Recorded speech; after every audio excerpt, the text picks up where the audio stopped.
大家好，最近有不少的朋友给我发来信息来问我的草莓已经定植缓苗了好长时间了，为什么叶片就是不长呢？我之前给大家做过一个相关的视频，就是说草莓的嘴巴在哪儿？草莓的嘴巴就是草莓的根系。那你想让草莓的植株长大、叶片长大，是先要让根系长好的。特别是我们刚定植草莓的这些朋友们，你们的草莓苗还没有缓好，根系也没有长好，它的叶片自然是长不好的。所以地上部分就是叶片和茎基部想长好了，地下部分就是在土壤里面的根系一定要好。这两盆呢，同样是雪兔，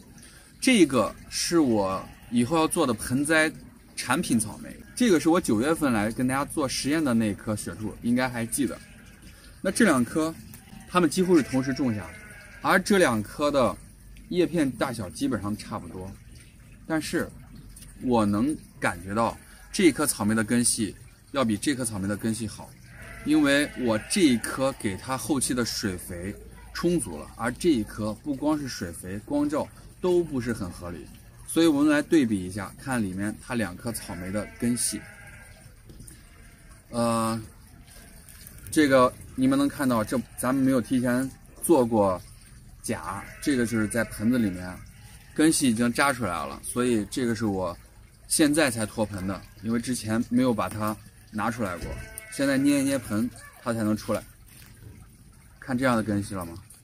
这1个多月，也就1个多月，它已经爆根了。咱们再看看另外一棵，这个根系肯定没有它好，能看到吧？是不是？这两棵草莓我们来对比一下就不一样了。我们来看，同样是2盆雪兔，种植的时间一样，但是管理的不一样。这一棵几乎是在爆根的状态，而这一棵根系刚刚扎到了盆底，虽然根快满了，但是根明显跟我左手边的这棵草莓根系差了很多。这个就是我们管理的，你觉得草莓缓好苗了，但是草莓的根没有长好，根没有长好，就是它的嘴巴、它的肠胃、消化吸收系统都没有好，它的叶片就不会长得很快，也不会很大。现在已经把它放回去了。这2棵苗，它们现在看外部感觉差不太多，但是这棵苗的叶子新叶已经长出来了很多，它们新叶发出来之后会比这棵功能叶还要大，而这一棵苗就长出来了一片新叶，它的新叶不会特别的大。所以跟大家想说的今天的重点是，你想让地上的部分长得很大很快的话，你一定要让它的根系先长好。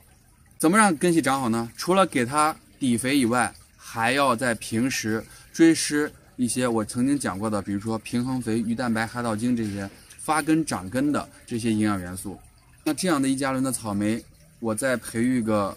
1个月左右的时间，可能就变成了盆栽的成品。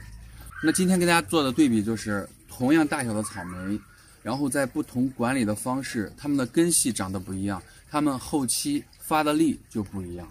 特别是有的人说他种到了草莓僵苗了，苗子不长，它并不是苗子不长，而是它的根系没有正常的工作。